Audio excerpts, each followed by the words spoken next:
ॐ सदाशिवसमारम्भां शङ्कराचार्यमध्यमाम् अस्मदाचार्यपर्यन्तां वन्दे गुरुपरम्परां। वसुदेवसुतं देवं कंसचाणूरमर्दनं देवकी परमानन्दं कृष्णं वन्दे जगद्गुरुम्. तर आपण हा 6वा अध्याय ध्यानयोगाचा आपण बघतो आहोत. आणि यात आपण आतापर्यंत भगवान श्रीकृष्णांनी आपल्याला ध्यानाबद्दल पण सांगितलं, कसं करायचं सांगितलं, ध्यानाचे बहिरंग काय असतं, अंतरंग काय असतं याबद्दल भगवंतांनी सांगितलं. आणि आपण त्यात बघितलं की हे धर्माचं किंवा ध्यानाच्या मार्गावर जे आपण चालतो आहे की धर्माच्या मार्गावर जेव्हा आपण चालतो आहे तर इथे आधी आपल्याला काहीतरी करावं लागतं, त्यानंतर आपल्याला फळ मिळतं. म्हणजे नुसतंच पुस्तक वाचून ध्यान होत नाही. जसं पुस्तक वाचून आपण पोहणं शिकू शकत नाही किंवा पुस्तक वाचून योग शिकू शकत नाही. कारण बरेच वेळा आपण उपक्रम हाती घेतो की उद्यापासून आपण योगासन करायचं. मी स्वतः केलं असं की योगासन करायचं, मग ते पुस्तकं मागवणं होतं खूप उत्साहात, मग ते बघणं होतं, मग ते पेन्सिल पेन घेऊन हे होतं की कुठला करायचं आसन वगैरे वगैरे सगळं. पण तिथंच थांबत नाही. जोपर्यंत आपण ते करत नाही तोपर्यंत योगासनाचा लाभ पण होत नाही आपल्याला. नुसतंच ते पुस्तक वाचून आणि ते नोट्स काढून ते काही योगासनाचा उपयोग जो काही फायदा व्हायला पाहिजे तो होत नाही. तर म्हणून भगवंतांनी सांगितलं इथे आपल्याला की अशा ज्या लोकांनी ध्यानाचा अभ्यास केला आहे त्या लोकांच्या जीवनामध्ये काय परिवर्तन झालं आहे त्याबद्दल आपण मागच्या 2-3 श्लोकामध्ये बघितलं होतं की प्रशांत मनसम ह्येनम योगिनम सुखमुत्तमम, त्याला उत्तम सुख त्याला प्राप्त होतं. त्याचे विगत कल्मशः, त्यातले सगळे कल्मशः निघून जातात त्याच्यातले. आणि ब्रह्मसंस्पर्शम अत्यंतम सुखमश्नुते, की ज्यांनी या ध्यानाच्या मार्गावर जायला सुरुवात केली आहे त्याला या प्रकारचे काही गोष्टी होतात. आणि नंतर सगळ्यात सांगितलं की सर्वभूतस्थमात्मानं सर्वभूतानि चात्मनी ईक्षते योगयुक्तात्मा सर्वत्र समदर्शन, की आता सगळ्यात मोठा उपयोग आहे की हे समदर्शन येतं. मग आता ध्यान कसं करायचं, ध्यानाचा उपयोग हे सगळं सांगितलं.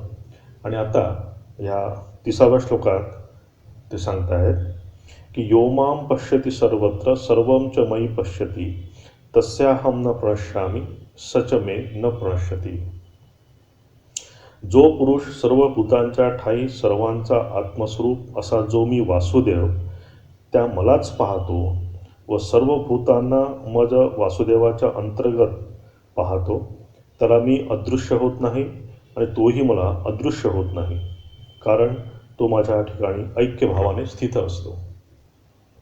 आता ह्या ध्यानयोगामध्ये आत्ता पहिल्यांदा भगवंतांनी इथे स्वतःला आणलं आहे. त्यामुळे योमाम पश्यति सर्वत्र, की जो मला सगळीकडे बघतो. आता ही एक इथे सुरुवात भगवंत करतायत भक्तियोगाची. 7व्या चॅप्टरमध्ये भक्तियोगाचं काही अजून पुन्हा आपण बघू डिटेल, पण इथे जस्ट भक्तियोगाची सुरुवात भगवंतांनी इथे केलेली आहे. आणि समजून घ्यायला पाहिजे, आपण भक्ती हा शब्द बराच वेळा वापरतो, पण व्हॉट इज भक्ती याचा पण एक थोडा विचार आपण करणं आवश्यक आहे. तर आता इथे भगवंतांनी हा भक्तीचा एक टॉपिक सुरू करतायत. यानंतर आपण 7व्या चॅप्टरमध्ये पुन्हा हळूहळू त्याच्याबद्दल डिटेल बघू. तर एक लक्षात ठेवायला पाहिजे की ही भक्ती, आपण साधारण हा भक्ती हा शब्द फार नॉर्मल यात वापरतो, सहज वापरतो की माझी देवावर भक्ती आहे, तो चांगला भक्त आहे, तो अजून जास्त चांगला भक्त आहे, अशा प्रकारची आपण बरेच वेळा व्याख्या करत असतो. पण या भक्तीचं बॅकग्राऊंड समजून घ्यायचं असेल तर समजायला पाहिजे की थोडंसं जर आपण थोडासा विचार केला तर हा जो काही हा नाद आहे किंवा आता मी जे बोलतो आहे, तुम्ही जे ऐकता आहे, मग तो त्या झाडातनं सळसळणारा वारा असो, तर नदीचा खळखळणारा आवाज असो, पर्वतांमधून जाणारा आवाज, हवेचा आवाज असो, किंवा मौन असो, जो काही आवाज आहे हा समस्त ध्वनींचा सार म्हणजे आहे ओंकार, जो आपल्या हिंदू धर्मामध्ये या ओंकाराला फार महत्त्व दिलं आहे. ओंकार म्हणजे हा मंत्र नाही आहे. हां, ठीक आहे, आपण त्याला मंत्र म्हणून वापरतो, त्याने काही लोकांना फायदा होत असेल. पण ह्या समस्त पूर्ण ह्या जगामध्ये जो काही आवाज आहे, जो काही शब्द आहे, त्याला ओंकार म्हणतात. किंवा तो अनाहत आहे. आहत पण आहे आणि अनाहत पण आहे. आहत म्हणजे मी समजा 2 हात जरा टाळी वाजवली तर हा आहत ध्वनी झाला. मी कशाच्यावर तरी तो मारल्यामुळे तो आहत झाला आणि त्यातनं ध्वनी आला. आणि एक आहे कंप्लीट अनाहत, की ज्याची उत्पत्ती, स्थिती आणि लय ह्या पूर्ण सृष्टीचा उत्पत्ती, स्थिती, लय त्या ओंकारामध्ये, त्या नादामध्ये आहे. किंवा तुम्ही जर बायबल जर बघितलं, सेंट जॉनचं बायबल, त्यात त्यांनी सुरुवातीलाच म्हटलेलं आहे, in the beginning was the word. म्हणजे तिथे पण ओंकाराची चर्चा आली आहे. ते ओंकार म्हणत नसतील, but in the beginning was a word and word was the God. की तो शब्द जो आहे तोच भगवान होता आणि वर्ड वॉज विथ गॉड. म्हणजे हाच ओंकार, ज्याला ओंकार आपण म्हणतो, ज्या आपल्या पूर्ण या हिंदू धर्मामध्ये या ओंकाराला फार प्रचंड महत्त्व दिलेलं आहे. आणि हा ओंकार जर समजून घ्यायचा असेल आपल्यामध्ये, तर आपल्यामध्ये छंदबद्धता यायला पाहिजे, आपल्यामध्ये एक समभाव यायला पाहिजे आपल्या पूर्ण पर्सनॅलिटीमध्ये. तो जर आला तर त्या ओंकाराचा खरा खरा आपण अर्थ समजू शकतो. आज आपलं जीवन जर बघितलं आपण तर त्या तुटलेल्या सितारीसारखं आहे. त्या सितार जशी असते की त्या सितारला एकतर आपण खूप वरती चढवून ठेवलं असतं किंवा पूर्ण त्या सितारचे तारा पण लूज करून ठेवलेले आहेत. किंवा त्या सितारीला ते बोटं कशी फिरवायची हे पण आपल्याला माहीत नाही आहे. कसं त्यातनं संगीत काढायचं ते पण आपल्याला माहीत नाही आहे. तर हा जो ओंकार आपल्या आत दबलेला आहे, त्यालाच आपण म्हणतो की आत्मतत्व किंवा ब्रह्म किंवा त्याला काय ईश्वर, काहीही नाव द्या तुम्ही त्याला. हे पूर्ण आपल्या याच्यामध्ये पर्सनॅलिटीमध्ये आत दबलेलं आहे. त्याचं अजून प्रस्फुटीकरण व्हायचं आहे. म्हणजे बीज आहे पण बीजाचा वृक्ष व्हायचा आहे अजून. आणि यापेक्षा अजून कुठली शोकांतिका असू शकते की एखाद्या नदीला जर व्हायचं असेल, समुद्रासोबत जर एक व्हायचं असेल, पण बिचारी नदी जर 4 डोंगरांनी जर अडवून धरली असेल तर तिला समुद्रासोबत एकत्र होता येत नाही. त्याची किती मोठी शोकांतिका असेल बघा. किंवा एखादं बीज आहे आणि त्या बीजाला झाडाच्या स्वरूपात त्याला वाढता येत नाही आहे. किंवा झाड झालं आहे पण त्याला फूल नाही आहे, वृक्ष नाही आहे, ते फळं नाही आहेत. त्या झाडाची किती व्यथा असेल बघा. ती व्यथा आपल्या साधकांची ती असायला पाहिजे की एवढं सगळं आहे आपल्यामध्ये, हे तत्व आहे, हा ओंकार आपल्या आतमध्ये दबलेला आहे. काहीतरी एक अद्भुत आणि सुंदर तत्व आपल्यामध्ये आहे. पण त्या तत्वाला घेऊन आपण जे काही जीवन घालतोय तसं मग जसं म्हटलं की एक बेसूर सूर त्यातनं निघत असतात आपल्या ह्या स्थितारीतनं. आणि जोपर्यंत हे सूर मिळत नाही, जोपर्यंत याच्यामध्ये लयबद्धता येत नाही, तोपर्यंत आपल्या जीवनामध्ये सुख आणि शांती नाही आहे. आणि ज्यांचं काही आपण आपलं वाचलं आतापर्यंत, ज्या 2-4 श्लोकांचं आपण वाचलं, त्यामध्ये ज्या साधकांची त्यांनी भगवंतांनी चर्चा केली की त्यांना समदर्शत्व मिळतं किंवा त्यांना अत्यंत सुखम अश्नुते, त्या लोकांनी ह्या जीवनाचे ह्या भेसूर ज्या आवाजात आपण आता गान करतो आहे ते न होता एक त्याच्यामध्ये त्यांच्या जीवनामध्ये लयबद्धता आली आहे. आणि ती लय ती साधू शकले म्हणून त्यांचा तो आतला ओंकार बाहेर आलेला आहे. म्हणजेच त्याला तो ओंकार म्हणा, त्याला तुम्ही आत्मा म्हणा की त्याला परमात्मा म्हणा, काहीही म्हणा, तर तो बाहेर यायला कारण ते आहे की हा जो परमात्मा आहे, त्या परमात्मा जो आपल्या आत लपलेला आहे त्याला बाहेर काढायला पाहिजे. आता एक तत्व आपल्यामध्ये आहे बघा, त्याला म्हणतो आपण प्रेम किंवा आकर्षण कुठल्याही गोष्टीचं किंवा प्रीत, असे 2-3 शब्द आपण वापरतो. ही उपजत आपल्या सगळ्यांमध्ये आहे, प्रत्येक प्राणीमात्रांमध्ये ती आहे. आता ही जी प्रीत आहे किंवा हे जे प्रेम आहे, हे प्रेम जर कोणी पैशाकडे लावलं असेल तर आपण म्हणतो तो पैशावर त्याची प्रीत आहे किंवा पैशावर त्याचं प्रेम आहे. कोणी स्त्रीवर लावलं असेल तर कोणी म्हणतो तो स्त्रीवर त्याचं प्रेम आहे किंवा तिकडे त्याची प्रीत गेली आहे. कोणी पुरुषावर आहे, कोणाचं नावावर आहे, कोणी यशावर आहे. तर हे जे मुख्य तत्व आपल्यामध्ये आहे, ती प्रीत किंवा ते प्रेम जर धनासोबत असेल तर त्याला आपण धनी म्हणतो. थोडक्यात हे आपल्यामध्ये एक प्रेमाचं एक तत्व आपल्या प्रत्येक माणसामध्ये आहे. ते जर नसेल तर आपण जीवन घालू शकत नाही. म्हणून बघा बरेच वेळा कोणाचा जर मोठा लॉस झाला पैशाचा, तर बरेच वेळा लोक सुसाईड करतात. म्हणजे त्याला स्वतःला वाटत होतं की मीच पैसा आहे. म्हणजे त्या कागदांवर त्यांनी स्वतःला विचार केला की मीच ते कागदाचा ढीग आहे पूर्ण. किंवा साधारण याच्यामध्ये कोणी खूप जवळचा कोणी व्यक्ती सोडून गेला तर लोक आत्महत्या करतात. किंवा त्यांचं काय म्हणतात त्यांचं जीवन उद्ध्वस्त होतं. हे का होतं की ते जे प्रेम जे आहे हा प्रेमाचाच भाग आहे, पण ते प्रेम इतकं उत्कट होतं त्या व्यक्तीसोबत म्हणा किंवा त्या पैशासोबत म्हणा की त्यांना असा समज होतो की ती गोष्ट म्हणजेच मी आहे. तर ही जी प्रीत आहे ह्या प्रीतीलाच हळूहळू कसं भगवंताकडे घेऊन जायचं हे आपण बघायला पाहिजे की हे प्रेम हे तत्त्व आहे. हे प्रेम तत्त्व आपलं बेसिक तत्त्व आपल्यामध्ये आहे. मग आता हे प्रेम जर समान व्यक्तींसोबत जर असेल, म्हणजे पत्नीवर प्रेम आहे, पतीवर प्रेम आहे, मित्रावर प्रेम आहे, भावावर प्रेम जर आहे, तर या प्रेमाला आपण सिंपल प्रेम म्हणतो की जिथे आपण आलिंगन देऊ शकतो, जिथे आपला एक समतोल भाग आहे, एक समभाव आहे, त्याला आपण म्हणतो प्रेम. मग आपल्यापेक्षा अजून वरच्या पातळीचे काही लोक आहेत की माता पिता आहेत, गुरु आहेत, गुरुजन आहेत, त्यांची आपण श्रद्धा करतो. आता ह्या दोन्ही याच्यामध्ये आहे प्रेमच, पण आता हे जे तुमची श्रद्धा होते आहे ही साधारण प्रेमाच्या वरती ती आता आलेली आहे. इथे तुम्हाला स्वतःचा अहंकार कमी करून तुम्हाला वरती उठायचं आहे. म्हणजे तुम्हाला पहाड चढायचं आहे. आता श्रद्धा कोणाला दाखवायची असेल तर तुम्हाला तुमचा अहंकार कमी करून तुम्हाला तुमचं स्वतःला खालच्या पातळीवर ठेवून तुम्हाला वरच्या पातळीवर ठेवावं लागतं. आणि ते जर नाही ठेवलं आपण तर ती श्रद्धा पण उत्पन्न होत नाही. ही झाली दुसऱ्या प्रकारची प्रेम. म्हणजे प्रेमाचंच मी तुम्हाला फक्त रंग सांगतो आहे की एक प्रेम आहे की जिथे आपण सर्वदा समान लोकांसोबत करू शकतो. पण हे कसं प्रेम आहे ना, हे त्याला म्हणतात ना त्या कोल्हूचा बैल ज्याला म्हणतो ना, की तिथे काही होत नसतं. या साधारण प्रेमामध्ये काहीच होत नाही. बघा ना, पती पत्नी रोज काही भांडत असतात, रोज काही छोट्या विषयावर भांडत असतात, पुन्हा ते विषय मिटतात, पुन्हा तेच विषय येतात. म्हणजे रिपिटेशन तिथे चालू आहे. तिथे काही तुम्ही या साधारण प्रेमातनं तुम्ही वरती उठू शकत नाही. मग ही जी श्रद्धा आहे या श्रद्धेमध्ये तुम्ही वरती उठता. म्हणजे तुमच्यापेक्षा वर, तुम्ही तुमच्यापेक्षा आकाशाकडे बघता. म्हणजे थोडंसं तुम्हाला वरती उठावं लागतं.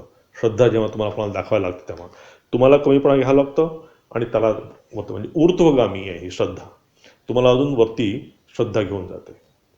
आणि अजून एक प्रकारचं प्रेम आहे, ते आहे आपल्यापेक्षा जे लहान आहेत, म्हणजे मुलं आहेत, मुलगी आहे किंवा शिष्य आहे, हे जे कोणी आहेत यांच्यासोबत जे काही आपण प्रेम दाखवतो ते पण एक प्रेम झालं. म्हणजे हे प्रेमाच्याच 3 छटा आपण बघतो आपल्या जीवनामध्ये. एक आपण आपल्यापेक्षा लहानांकडे प्रेम करतो, अर्थात त्या प्रेमामध्ये पुन्हा वेगळा भाव आहे. आता आपण त्या सायकोलॉजीमध्ये जायला नको की त्या लहानावर जेव्हा आपण प्रीती करतो तेव्हा असं वाटतं की आपण काहीतरी मोठे आहोत. तिथे एक मोठेपणाचा एक तिथे भाव असतो. म्हणून आपण लहान मुलांचा जितका छळ करायचा तितका छळ करतो. म्हणजे आईच्या पोटात मूल असतं तेव्हापासून आपण त्याचा छळ करतो बिचाराचा, की आईच्या पोटात मुलं आहे, मग त्याला गीता ऐकवा, मग त्याला हे ऐकवा, मग त्याला ते ऐकवा, मला ते करा, त्याला चांगल्या गोष्टी ऐकवा. बिचारा त्याला तिथे झोपू द्या नाही शांतपणे, त्याला नंतर शिकायचं त्या सगळं. पण तिथे पण आपण सोडत नाही, कारण ते लहान आहेत. म्हणजे ते करणं चांगलं आहे, मी असं म्हणत नाही की ते करू नये. मी फक्त त्याचा एक पार्ट सांगतो की आपण त्या लहानांवर प्रीत करतो, त्यांच्यावर आपण प्रेम करतो ते एका वेगळ्या कारणामुळे. समान लोकांवर प्रेम करतो ते एक वेगळ्या प्रकारचं प्रेम आहे. आणि श्रद्धा ही एक वेगळ्या प्रकारची गोष्ट आहे की जिथे आपण आपल्यापेक्षा वरच्या लोकांकडे प्रेम करतो. आता इथे एक लक्षात घ्यायला पाहिजे की जेव्हा आपण नावेने जातो बघा, तेव्हा नावेमध्ये तो एक सुकाणू असतो. म्हणजे तो अर्धा पाण्यात असतो आणि अर्धा त्या माणसाच्या हातात असतो. आणि त्या सुकाणूने तो बरोबर त्या जहाजाला डायरेक्शन देत असतो, कुठे जायचं, कसं जायचं. तर जर तुमचं लहानांप्रती म्हणजे जर तुमची श्रद्धा नसेल कोणावर, तुमच्या जीवनामध्ये कोणीच गुरुजन तुम्हाला नसतील, कोणाला तुम्ही श्रद्धा करत नसाल, तर बघा तुमची प्रीत पण येणार नाही. लहान मुलांवर तुम्ही प्रेम करू शकणार नाही, सगळ्यात देखावा होईल. बघा ना, आपण कोण कोणावर प्रेम करतो सध्या, आपण सगळं गिव्ह अँड टेक आहे सगळं. बरेच वेळा आपण आईवडिलांना प्रेम करतो, ते पण कर्तव्य म्हणून करतो बरेच वेळा. तर जोपर्यंत तुमची श्रद्धा चांगल्या म्हणजे श्रद्धा तुमच्यामध्ये उपजत नाही, तोपर्यंत तुम्ही लहान मुलांवर पण प्रेम करू शकत नाही. आणि तोपर्यंत तुमचे जे समान तुमचे लोक जे आहेत, तुमच्यासोबत ज्यांना तुम्ही प्रेम म्हणता, तिथे बायको आहे, नवरा आहे, भाऊ आहे, बहीण आहे, ह्या सगळ्या आहेत, त्यांच्यावर पण तुमचं सम्यक प्रेम होऊ शकत नाही. म्हणजे जो सुकाणू, समजा तो सुकाणू जो त्याच्या जो हातात आहे, त्याचा खालचा भाग जर तिरपा असेल, तर तो जहाजाला व्यवस्थित डायरेक्शन देऊ शकणार नाही. तो फिरवेल उजवीकडे, आणि ते खालचा जो तो अजून 90 डिग्रीमध्ये जर काही असेल तर तो वेगळीकडेच फिरेल पूर्ण. तर तुम्हाला जर तुमच्या नावेला जर व्यवस्थित जर डायरेक्शन द्यायचं असेल, तर ह्या प्रेमाच्या ह्या तिन्ही बाजू ज्या आहेत, म्हणजे तुमच्या लहानांबद्दलची प्रेम, स्नेह ज्याला म्हणतो आपण, लहानांसोबत आपण स्नेह करतो, बरोबरचे लोक आहेत त्यांच्यासोबत आपण प्रेम करतो, आणि आपल्यापेक्षा जे वरती आहेत त्यांची आपण श्रद्धा करतो. तर ह्या तिघांवरही जर आपण, म्हणजे तिघांमध्ये जर समान असेल, आपण तिघांमध्ये जर आपली प्रेम करायची कॅपॅसिटी एक असेल, तर म्हणायला पाहिजे की आपल्या मनामध्ये कुठेतरी आता भक्तीला सुरुवात झालेली आहे. म्हणजे अजूनपर्यंत भक्ती नाहीच आहे आपली. म्हणजे जेव्हा हे तीन सूर जुळतात, म्हणजे स्नेह, प्रेम आणि श्रद्धा, ह्या जेव्हा समान होतात, ह्या जेव्हा सम्यक होतात, तेव्हा खरी भक्ती उत्पन्न होते. म्हणजे ह्या तिन्ही जे तुम्हाला सांगितलं आतापर्यंत मी, हे तिन्ही हे संसारात मोडतो, आणि भक्ती ही संसाराच्या पार तुम्हाला घेऊन जाणारी आहे. इथे आता कुठला व्यवहार नाही आहे किंवा काहीच नाही आहे. इथे फक्त परमेश्वरावर तुम्ही, म्हणजे प्रीतीची किंवा प्रेमाची, स्नेहाची पराकाष्ठा आहे इथे. इथे तुम्ही सगळं सोडून द्यायला तयार आहात. म्हणजे जर एखादा असा प्रसंग आला कोणावर की तिथे चॉईस जर करायचं असेल की दोघांपैकी कोणी जायचं, तर तिथे काय आपण स्वतःला वाचव आणि दुसऱ्याला आपण पाण्यात सोडून देऊ. म्हणजे एखादी नाव आहे, आणि नाव्यात तो म्हणेल की बाबा पती पत्नी तुम्ही दोघांपैकी कोणाला वाचायचं आहे, तर तेव्हा कदाचित पती म्हणेल की मी पतिदेव आहे, तू जा माझ्यासाठी. पण कारण इथे कसं आहे, ही तर सगळ्या संसारामध्ये आलेली गोष्ट आहे इथे. पण या प्रेमामध्ये, श्रद्धेमध्ये, किंवा या भक्तीमध्ये, इथे तुम्ही स्वतःला म्हणजे तिथे बाजारात आणलेला आहे. इथे तुम्ही स्वतःला पण सोडून द्यायला तयार आहात. इथे तुम्ही स्वतःची जीवाची पण पर्वा करत नाही, कशाचीच पर्वा करत नाही आहे. म्हणजे सर्वस्व द्यायचं तुम्ही आता इथे स्वीकार केलेला आहे. आतापर्यंत तुम्ही सर्वस्व देत नव्हता. आतापर्यंत तुम्ही व्यवहार म्हणून होत होता. म्हणजे लहानांप्रती एक स्नेह हा पण व्यवहार आहे. माझ्यासोबत जे आहे त्यांच्यासोबत प्रेम करतो, त्यांच्याबद्दल पण व्यवहार आहे, आणि श्रद्धेमध्ये पण व्यवहार आहे. पण जेव्हा माझी पूर्ण ही श्रद्धा वरच्या चरमसीमेवर जाते, तेव्हा ती भक्तीमध्ये परिणत होते. बघा आता, बघा ही श्रद्धा आपण लक्षात घ्यायला पाहिजे की श्रद्धा कोणावर पण होऊ शकते. श्रद्धेसाठी काय आपण म्हणतो माझी देवावर श्रद्धा आहे, पण मग कम्युनिस्ट म्हणतात की माझी त्या कार्ल मार्क्सवर श्रद्धा आहे. कोणी एखादा चोरी करणारा म्हणेल की माझ्या चोरी ज्यांनी मला शिकवली, माझा गुरु आहे, त्याच्यावर माझी श्रद्धा आहे. म्हणजे श्रद्धा ही तुमची चांगल्या माणसांवर पण होऊ शकते, वाईट माणसांवर पण होऊ शकते. म्हणजे जे चार्वाक आहेत, की जे लोक मटेरियलिस्टिक लोक आहेत, त्यांची पण त्यांच्या फिलॉसॉफीवर श्रद्धा आहे. तर श्रद्धा ही कोणावर पण होऊ शकते, चांगल्या पण होऊ शकते, वाईट माणसावर पण होऊ शकते. म्हणून आपण जेव्हा देवावर आपण काय भक्ती जेव्हा शब्द वापरतो, हा खूप महत्त्वाचा शब्द आहे. की आपण देवांकडे 4 वेळा आपण कोणी जाणार असेल त्याला पण आपण म्हणतो खूप भक्त आहे. ठीक आहे, ते एक शब्द वापरायचा म्हणून वापरणं ठीक आहे, की ते चांगले भक्त आहे, तर असे भक्त आहे किंवा असे भक्त, हा आपण वापरू शकतो. हा वापरण्याचा सारखी शब्द आहे. पण जर तुम्ही खरा जर तू अध्यात्माच्या या खोलात जाऊन जर विचार केला, तर अजून आपण त्या श्रद्धेपर्यंत पोचलेलोच नव्हतो. जेव्हा जेव्हा आपण संसारात वावर करतो, ते पूर्ण आपलं आत्ताचं प्रेम जे आहे, इवन भगवंतावरचं प्रेम पण आपलं सध्या संसारामध्येच मोडत आहे. दॅट इज कॉल्ड अपराभक्ती. अजून ती पराभक्ती आपल्याजवळ यायचीच आहे. म्हणून त्या शांडिल्य सूत्रामध्ये शांडिल्य म्हणतात, म्हणजे भक्तिसूत्रामध्ये शांडिल्य म्हणतात की अथातो भक्ती जिज्ञासा की ही ओम पहिल्यांदा म्हणतात ओम अथा तो भक्ती जिज्ञासा सा परा अनुरक्ती ईश्वरे, की अशी भक्ती की ज्याच्यावर ईश्वरावर अनुरक्ती जेव्हा होते, म्हणजेच केव्हा सा परा, अपरा नाही, अपरा म्हणजे सगळे संसारातल्या गोष्टी म्हणजे अपरा, की ज्या जाणाऱ्या आहेत त्या कधीच परमनंट राहणाऱ्या नाही आहेत. आणि अपरा भक्ती ही आपल्याला संसारामध्ये डुबवते. हे जे प्रेम आहे, हे जे स्नेह आहे, किंवा इव्हन श्रद्धा पण, चुकीचा माणसावर श्रद्धा गेली की तो पण तुम्हाला डुबवू शकतो. म्हणून ही श्रद्धा, प्रेम आणि ही स्नेह हे सगळं अपराभक्तीत मोडतं. पण आपली आहे ही पराभक्ती, सा परा. तर ह्याही पराभक्ती ही आपल्यामध्ये उत्पन्न व्हायला पाहिजे.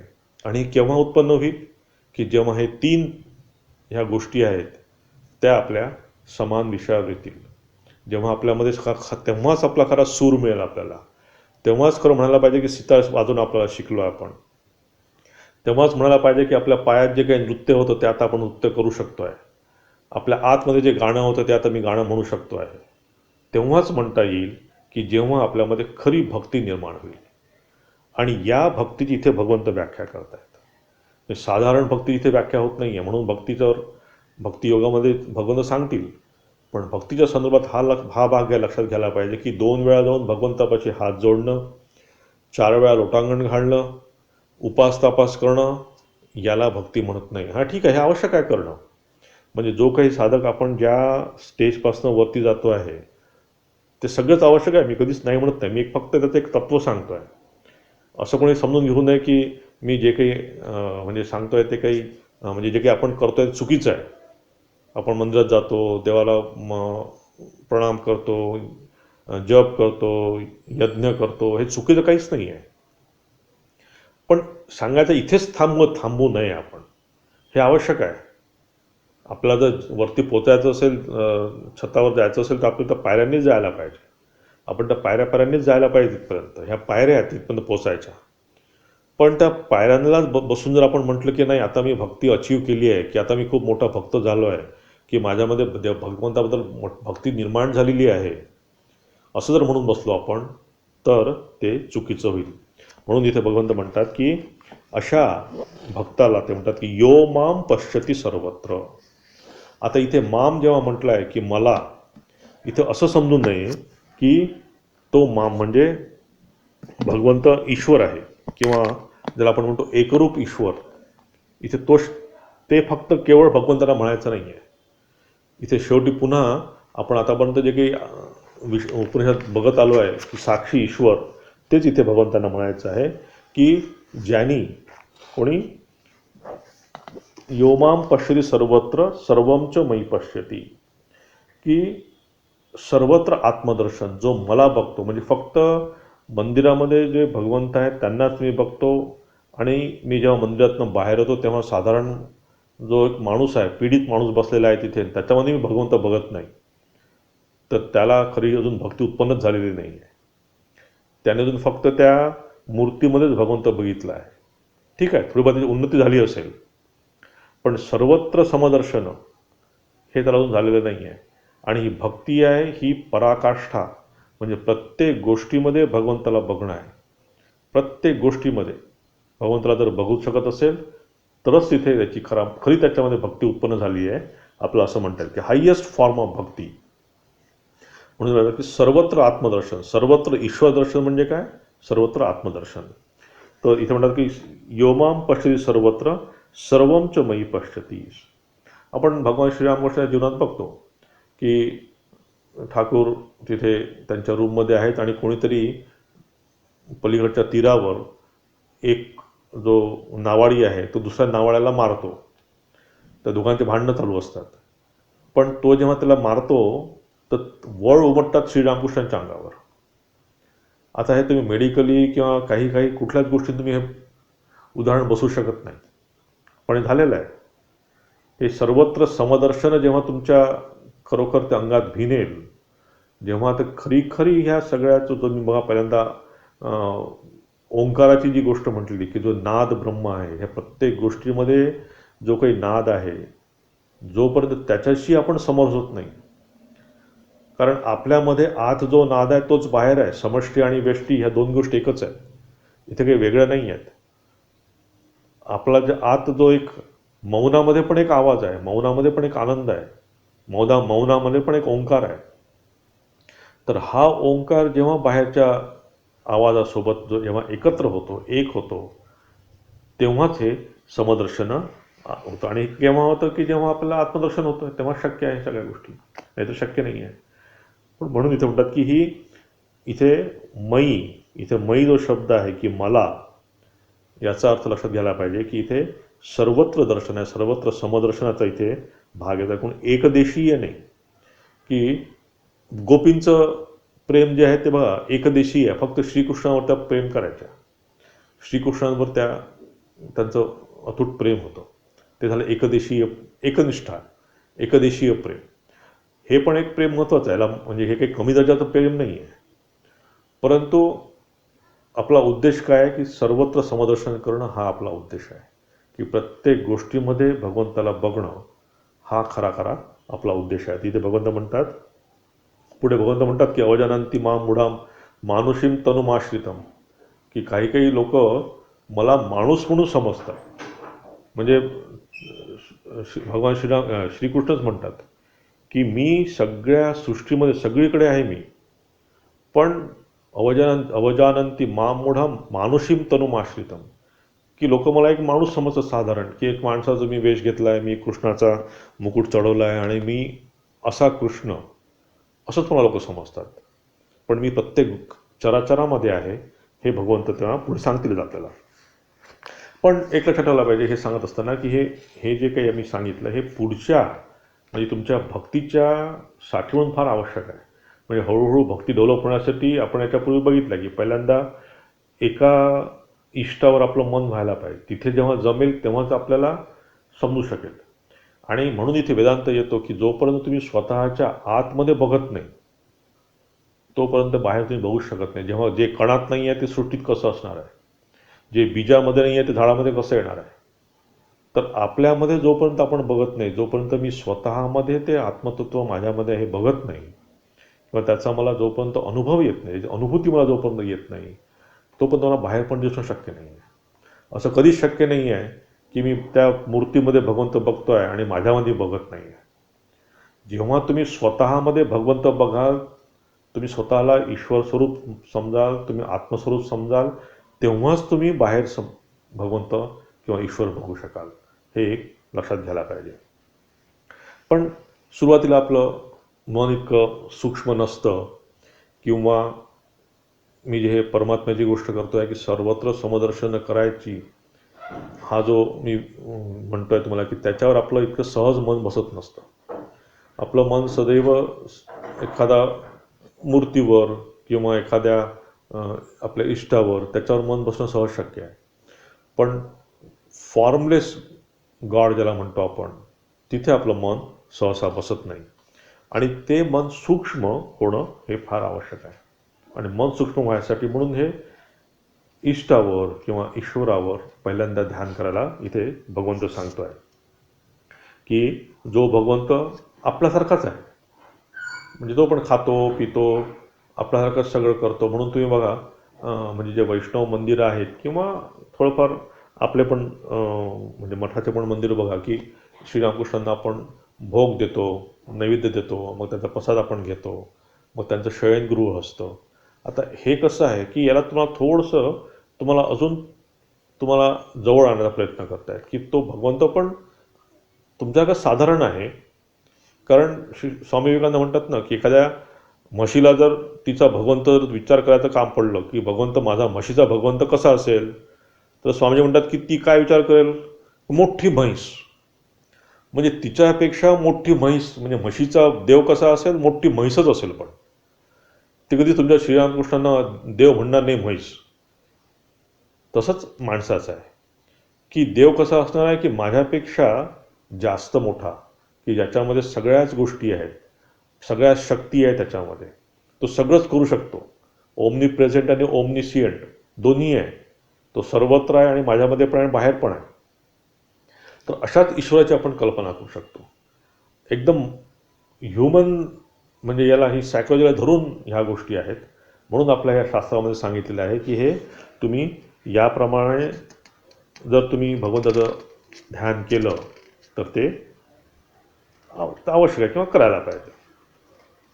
आता पुढच्या श्लोकामध्ये म्हणतात ते सर्वभूतस्थितम यो माम भजती एकत्वमास्थित सर्वथा वर्तमानोपि स योगी मयी वर्तते.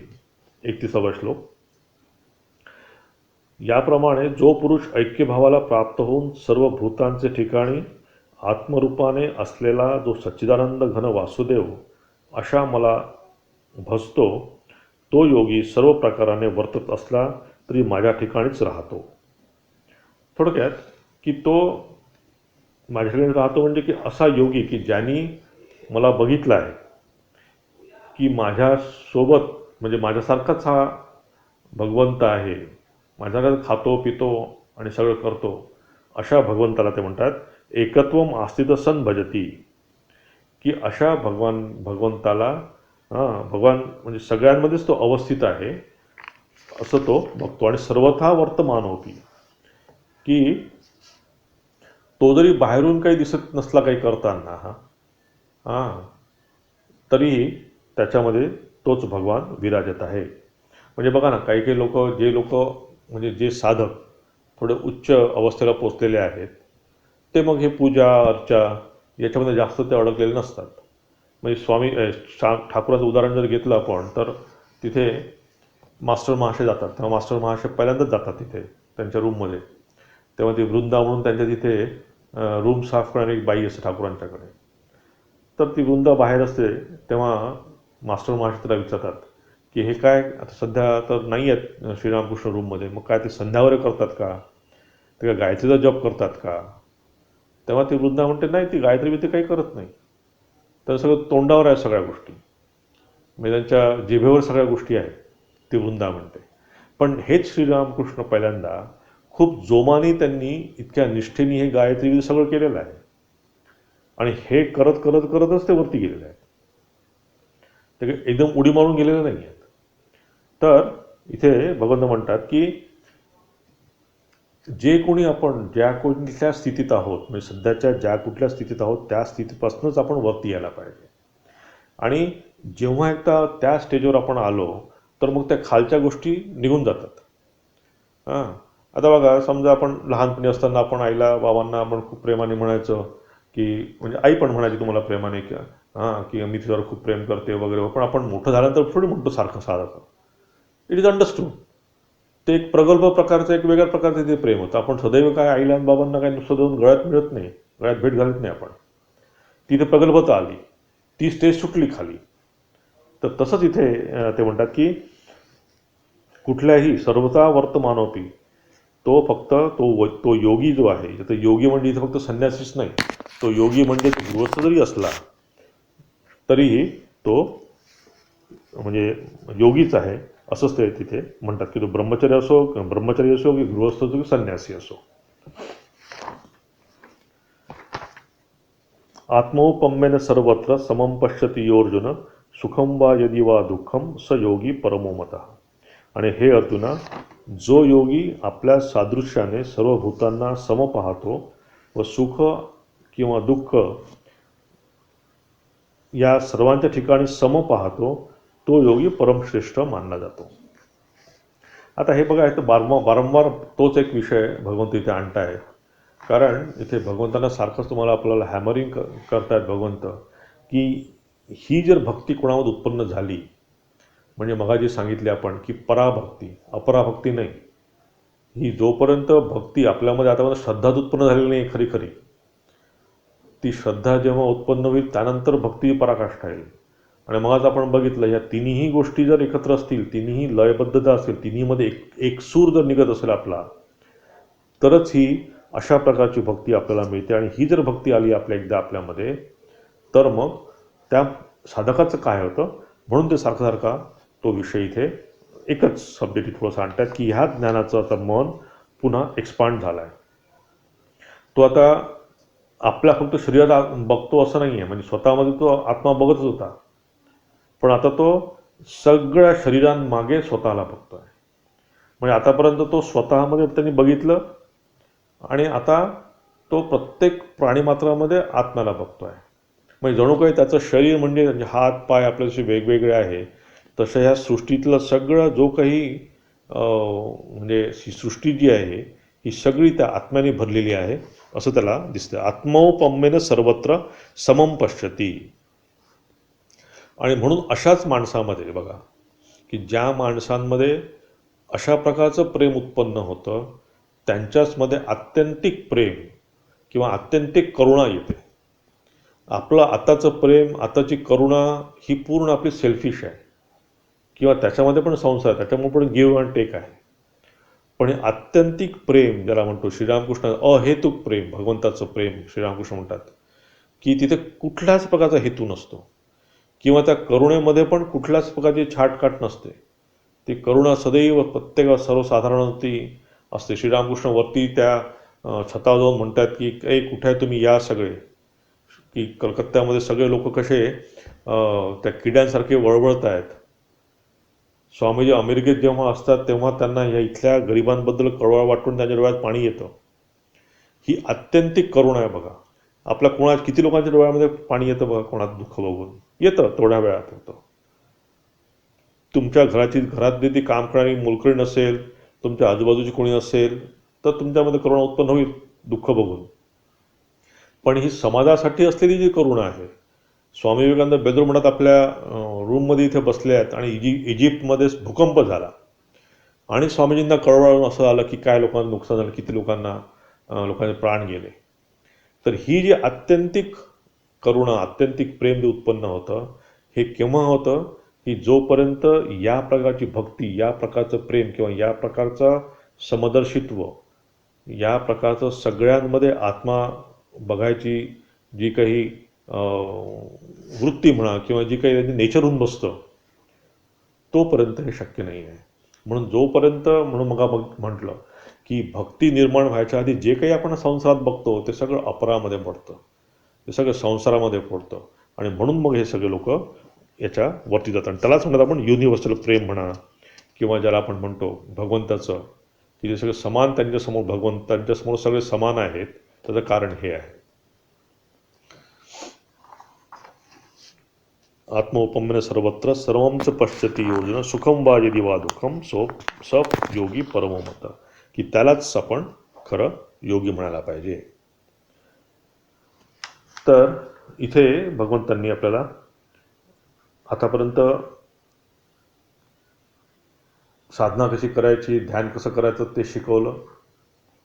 त्यानंतर हे शिकवल्यानंतर ज्या साधकांना ते प्राप्त होतं त्यांची दशा काय असते ते त्यांनी सांगितलं. पण भगवंतांना माहीत आहे की हे सगळं आयडियल आहे.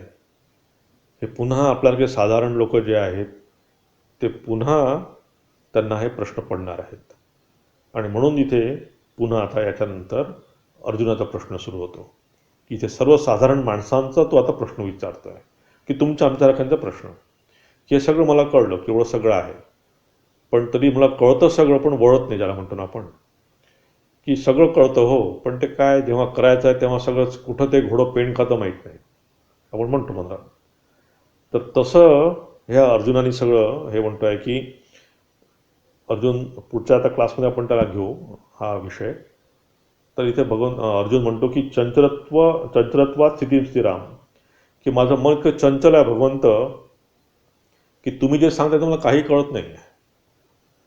म्हणजे आतापर्यंत भगवंताला सांगत आलं की असं कर तसं कर तसं कर, हे सगळं त्यांनी ऐकलं पूर्ण. आणि लक्षात घ्या अर्जुनासारखा शिष्य ते ऐकतो आहे की ज्याला विचारलं गेलं की बाबा तू हा जो बाण घेतलेला आहे तो कुठे जातो आहे, त्याला फक्त डोळा दिसतो आहे, इतकं त्याचं कॉन्सन्ट्रेशन भयंकर. अर्जुनापेक्षा अजून कोणाचं कॉन्सन्ट्रेशन चांगलं असू शकतं सांगा. त्याला इतके सगळे ते शस्त्र अस्त्र मंत्र पाठ आहे, त्याला कुठला मंत्र वापरायचा ब्रह्मास्त्रासाठी, कुठलं काय वापरायचं इतकं सगळं त्याला ज्ञान आहे. आणि असा अर्जुन म्हणतो आहे की तुम्ही हे सगळं जे काही सांगितलं मला आतापर्यंत हे मला काहीही कळत नाही आहे, कारण माझं मन चंचल आहे. आणि जेव्हा मन चंचल आहे तेव्हा पुन्हा या ध्यानाचा अभ्यास कसा करू मी, कारण शक्यच नाही मला मन आवरण. तेव्हा चंचलम ही मन कृष्ण प्रमाती बलवत दृढम तस्याहम निग्रहम मन्ये वायोरिव सुदुष्करम, की जसं काही वायूला मी कयात आणू शकत नाही इतकं ते म्हणजे शक्य नाही आहे वायूला कयात आणणं, कंट्रोलमध्ये आणणं. तर अर्जुन म्हणतो तसं माझं मन आहे की माझं मन कंट्रोलमध्ये आणू शकत नाही आहे. तर ते कसं मनात कंट्रोल करायचं किंवा ते कसं कंट्रोल केल्याने तुम्हाला ध्यानाभ्यासामध्ये पुढे जाता येईल, सर्वसाधारण साधकांसाठी सर्वसाधकांचा रिप्रेझेंटेटिव्ह म्हणून इथे आपल्या अर्जुनाने प्रश्न विचारला आहे आणि नंतर त्यांनी भगवंतांनी त्याला उत्तर दिलेलं आहे. ते आपण आता पुढच्या क्लासमध्ये बघू. ओम शांती शांती शांती. हरि ओम तत्सत. श्रीरामकृष्णार्पणमस्तु.